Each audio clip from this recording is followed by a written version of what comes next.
More craziness in Europe, with the EU pushing ahead with a Dutch plan to buy out farmers in a bid to cut emissions. Joining me is Webster University Assistant Professor Ralph Schoellhammer. Ralph, this plan is just crazy. The Dutch farmers are amongst the best in the world, yet they are under attack from environmentalists. Yes, I mean, it's a pattern that we see throughout the West. It doesn't matter whether it's coal and gas in the United States, or whether it is cows in Ireland, nuclear power in Germany, or the farmers in the Netherlands. This is a general trend we see in the West, which is, you can call it a revolt against modern life, a revolt against the modern world. And this is what we're up against. Unfortunately, I think those like you and me who see the problem, we always sometimes tend to get lost in the battles and don't see the war for what it is. And that is a mistake the environmental movement does not make. If you listen to how they talk, like they shift easily between smaller topics, Dutch farmers, nuclear power plants, to the larger plans, the abolishment of capitalism and the end of Western civilization. But I think we have to take this ideological threat for what it is. We do, and I think so many people are blind to that. They're blind to the end goal, and they do get obsessed with the detail. But on the detail, we do know the Dutch farmers are angry. They've fought back. Their fellow countrymen seem to support them. We saw the farmer citizen movement win the majority of seats in the Dutch Senate on the back of the farmers' protests. But still, the politicians are pressing ahead.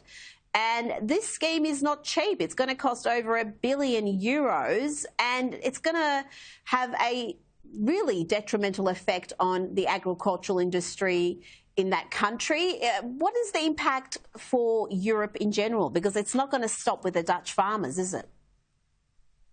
Well, what Europe is currently doing is it goes down a primrose path of poverty in the future. As you just mentioned, if you make food more expensive, if you make energy more expensive, everything else is going to get more expensive as well. And we recently heard, I know that the United Kingdom is no longer part of the EU, but you had a member of the Bank of England who openly said in an interview, well, we have to make peace with the fact that we will be poorer in the future. Now, that's easy for him to say, but if we look at the history of revolutions, both ancient ones and more modern ones, this is how it starts. People do not accept forever that they're simply going to get poorer, poorer, and poorer, and that their children will be worse off than they were. At some point, that anger will turn against the political system, which we see partially in the Netherlands. We saw it in Italy. We see it in Hungary. We see it in France at the moment. We see it partially in the United States, where the political system is luckily that the media has built a fortification around Joe Biden. But we see this anger bubbling up again and again, and I think at some point it will be harder to control.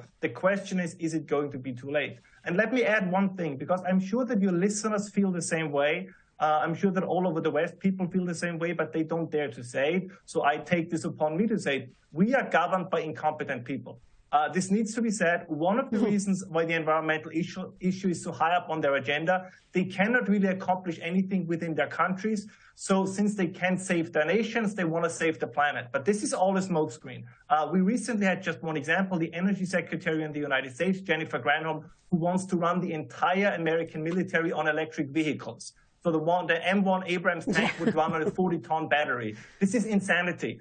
We have the German Minister for the Environment saying now energy is going to get cheaper after we shut down overall 19 nuclear power plants. So they are literally in a war against the laws of physics. And you see the same in the Netherlands, where they say, well, if we have fewer farms and less livestock, then there will be cheaper prices for food. It's not going to happen. So we need to name this as it is. They are gaslighting us and making us believe things that either they believe themselves, that means that they have no clue and they're incompetent, or it is worse and might even be malice in some cases. But we have to face the fact that in the past, previous generations made us so rich that we could afford to be stupid, but gradually we are no longer that rich to afford to be that stupid. And I think that's what we have to realize.